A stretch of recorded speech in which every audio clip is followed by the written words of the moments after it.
안녕하세요. 안전한 투자로 편안한 노후 준비 중경투 TV입니다.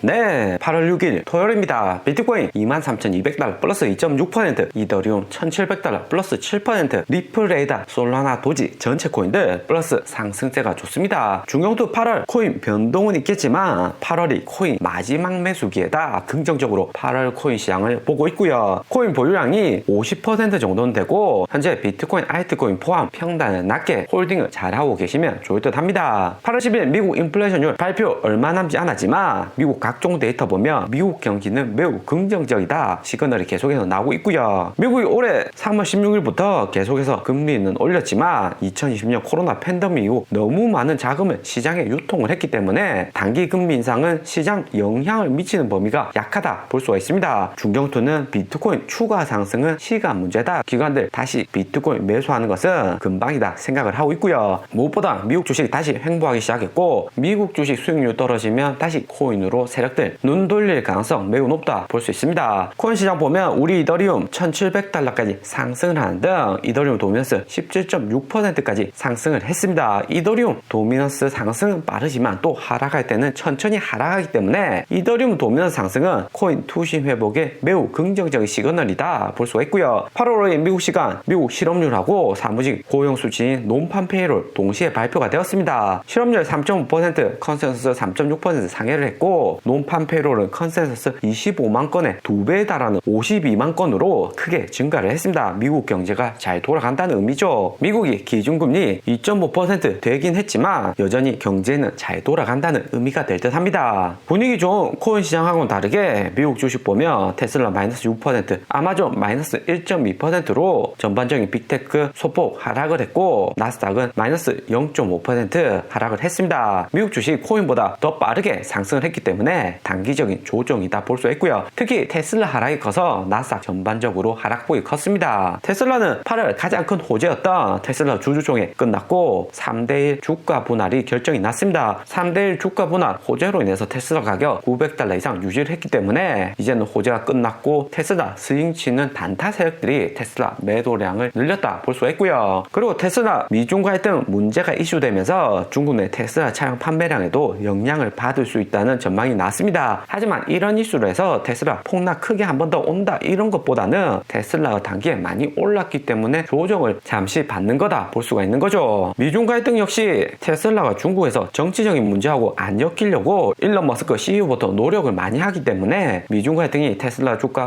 흔들기에는 제한이 있을 듯 합니다. 무엇보다 중국에서 테슬라 전기차 가장 많이 팔리기 때문에 중국 내 테슬라의 입지는 매우 공고하고요. 중국은 자국차보다 해외 차량이 더욱 잘 팔립니다. 단기적인 테슬라 조정이다 볼 수가 있는 거죠. 그리고 국제유가 또한 88달러 하락하다가 다시 횡보 중인데 실업률, 인플레이션율 이후에도 계속 낮게 나오고 경제가 침체 오기보다는 화랑이 유지가 된다는 것으로 석유 수요도 계속해서 늘어날 가능성이 높고요. 때문에 석유 가격 추가 하락했고 에너지 섹터도 초록불 들어오면서 플러스 상승을 했습니다. 그리고 석유 가격 횡보시키고 나스닥 살짝 끌어낸 중요 지표 보면 첫 번째 논판 페이롤 미국 사무직 고용 인원이 52만 8천 건 6월에 39만 건보다 확실히 상승을 한 것을 알 수 있습니다. 논판 페이롤은 미국 중산층 화이트 컬러를 대표하는 지수이기 때문에 미국 중산층의 취업률이 괜찮다 하는 거죠. 이번 논판 페이롤 발표로 인해서 미국의 경기 침체는 단기에는 없다는 것이 더욱 확실시 된 듯 합니다. 그리고 실업률 역시 3.5%로 기존의 3.6% 횡보보다 더 하락을 했습니다. 7월은 미국 휴가 시즌이기 때문에 소비 늘어나고 휴양지 고용률은 더욱 커졌고요. 미국 실업률은 역대급 낮은 수치입니다. 논판 페이롤에서 실업률도 낮으면서 경기가 좋다는 거죠. 하지만 이런 상황에도 미국 주식은 큰 상승 없고 횡보를 했는데 이것은 미국 헤드워치 9월 75bp 금리 인상 가능성을 보면 알 수가 있고요. 9월 75bp 금리 인상 가능성은 70%까지 상승하고 50bp는 29%로 하락을 했습니다. 미국 주식 이번 7월부터 상승세 좋았고 실업률하고 논판 페이롤 하루 전 미국 비제조 PMI까지 각종 지표가 잘 나오니까 미국 연준이 빠르게 금리 인상 인상을 추가적으로 할 수 있겠다, 이런 분위기가 형성이 되면서 미국 증시가 횡보를 하는 거다 볼 수가 있고요. 더욱이 이번 주 여는 블라드 총재, 메스터 위원 등 인사들이 75bp 9월 가능성에 대해서 이야기를 하면서 9월 금리 인상 가능성은 갈수록 높아지고 있습니다. 하지만 9월까지는 아직 시간이 남아서 75bp 금리 인상 가능성은 올랐다 내렸다 반복을 할 듯하고, 언제든지 여기 있는 수치들은 변동이 가능하기 때문에 8월 동안에는 코인 가격 상승에는 큰 영향은 주지 않을 듯 합니다. 단기적인 지표일 뿐이고 전체적인 코인 시장 분위기는 상승이다 볼 수가 있고요. 전반적으로 미국 주식이 앞으로 어떻게 움직일지 생각을 해보면 1994년 케이스하고 매우 비슷하다 계속해서 이야기를 드립니다. 당시에도 경기 침체로 연준이 빠르게 금리 인상은 했지만 9월에 잠시 하락했고 11월 미국이 3분기 실적 발표 전까지는 미국 증시가 어느 정도 횡보를 하면서 회복을 많이 했고요. 그리고 11월 3분기 미국 기업들 실적이 잘못 나오면서 하락은 했지만 마지막 하락으로 이후 바닥 짚고 연말까지 계속해서 큰 상승 이어나갔습니다. 연준 블라드 총재도 이야기를 했지만 1994년 케이스처럼 미국 증시 주가 흐름을 만들겠다 하는 거죠. 미국 주식 단기에 상승은 많이 했지만 추가 상승은 제한적이고 조금만 더 상승하면 횡보할 가능성이 매우 높습니다. 때문에 미국 주식 현재 오른다고 매수하시면 안 되고 올해 11월 다시 내려올 때가 가장 좋은 매수 타임이다 볼 수가 있는 거죠. 이때 되면 환율도 1200원대 내려가니까 저점에서 매수해서 내년까지 쭉 홀딩을 할 수가 있는 거고요. 대신에 우리 비트코인 보면 올해 2월까지만 해도 나스닥 상승하면 비트코인도 상승하면서 유효한 커플링을 보여주었는데 최근 비트코인 23,000달러 구간에서 상당히 횡보하는 모습을 보여주고 있고요. 테슬라가 보유한 비트코인 31,000개 3분의 2 매도해서 나스닥하고 커플링 약해진 것도 있겠지만 비트코인의 기간 진입은 다소 속도가 늦다 볼 수 있습니다. 기관들 6월에 비트코인 2만 달러 아래 손해보고 대량 매도를 많이 했기 때문에 빠르게 비트코인 추가로 매수하는 것은 어렵다 볼 수 있고요. 기관들의 전반적인 투심 문제죠. 앞으로 비트코인이 어떻게 될지 비트코인 2018년 11월 양적 긴축 이후 비트코인 움직임에서 힌트를 찾을 수 있을 듯 합니다. 당시하고 최근 움직임이 조금 다를 수가 있는데 무엇보다 최근에는 코인 시장 저변이 확대되고 투자자도 많이 증가를 했기 때문에 변동성은 최근에는 더욱 크다 볼 수가 있고요. 2018년 하락장에서는 투자자들 많이 코인 시장 떠났고 비중이 줄었기 때문에 움직임은 다소 약했습니다. 하지만 기본적인 흐름은 2018년이나 2022년 비슷할 것이다 생각이 들고요. 2018년 11월 당시 양적 기축으로 비트코인 폭락 크게 했고 반토막이 났죠. 어느 정도 횡보 이후 거래량이 폭발적으로 증가를 하면서 매수세가 이어졌습니다. 하지만 폭락하고 2달 이후에나 가시적인 가격이 상승을 했고요. 여기 4달 정도 지나고 나서부터는 큰 상승이 이어졌습니다. 여기 장대 양봉에 거래량 또 2줄이나 일봉에서 크게 나온 여기 구간 세력들이 비트코인 대량으로 매수를 했다 볼 수 있습니다. 특히 여기 지나가는 라인이 중요한데 반등이 왔다가 조정 나오고 다시 만나면서 크게 상승을 했고요. 이 라인이 비트코인 99일선입니다. 비트코인이 크게 폭락을 해도 비트코인 어느 정도 횡보하고 비트코인 가격이 99일 정도만 바닥을 잘 다져주면 투심이 회복된다는 의미가 될 수가 있고요. 최근에는 8월 10일 미국 인플레이션율 발표 전후로 비트코인 99일선하고 25일선 만나는 골든 크로스 나올 가능성이 매우 높습니다. 2018년 11월 차트에서 볼 때 우리 중견 투자자들 언제 비트코인을 싸게 매수할 수 있는지 생각을 해볼 수가 있고요. 여기 99일선 한번 만나고 조정받고 그 다음 내려오는 구간, 여기서 비트코인 포함한 알트코인 또 싹 쓸어 담을 수 있는 지점이다 볼 수가 있습니다. 그 전에 매수를 해도 되지만 코인이 단기에 하락을 많이 했고 빠르게 크게 상승을 하는 것이 아니기 때문에 이런 구간에서는 풀 매수할 필요는 없다 볼 수 있습니다. 하지만 상승하기 직전 하락 구간에서는 싹 쓸어 담을 수 있는 지점이다 볼 수가 있고요. 99일선 터치하고 조정받을 때가 코인 추가로 매수하기 가장 좋은 타임이다 볼 수 있습니다. 우리 초보의 가격들은 50% 현물 코인 보유하고 있는데 평단을 낮게 여기 구간에서 먼저 매수를 50% 했다 볼 수 있습니다. 이후에 상승하고 다시 떨어질 때 50% 더 매수해서 이후 큰 상승까지 쭉 홀딩을 하시면 되겠다 생각이 들고요. 다시 99일선 맞고 하락 오면 코인 비중을 추가로 실어가지고 이후에 기관들 투심이 돌아오면 2019년 3월 4월처럼 큰 반등이 나오는 거죠. 이 정도가 중경투가 생각하는 앞으로의 비트코인 흐름이다 생각을 하시면 됩니다. 최근에는 알트코인 상승세가 비트코인보다 좋은데 이후에 비트코인 이더리움 위주로 큰 상승이 나올 수가 있으니까 비트코인 이더리움 조금씩 모아 가시는 게 필요하다 생각이 들고요. 특히 이더리움 차트 보면 비트코인보다 빠르게 99일선 터치를 했습니다. 터치를 하면서 바로 큰 상승이 났고요. 하지만 터치 이후 살짝 조정이 왔고 여기 구간에서 중경투가 이더리움 또 매수하셔라 영상이나 공지로 이야기를 드렸습니다. 조정 받을 때마다 이더리움 또 매수를 해두면 좋은 거고요. 최소 3월 16일처럼 단기 랠리 정도는 이더리움 또 나올 가능성이 존재를 합니다. 오늘의 영상은 여기까지입니다. 좀 좀 더 디테일한 투자 정보가 필요하신 분들은 커뮤니티로도 자료가 공유되니까 멤버십 가입과 구독 부탁드립니다. 감사합니다.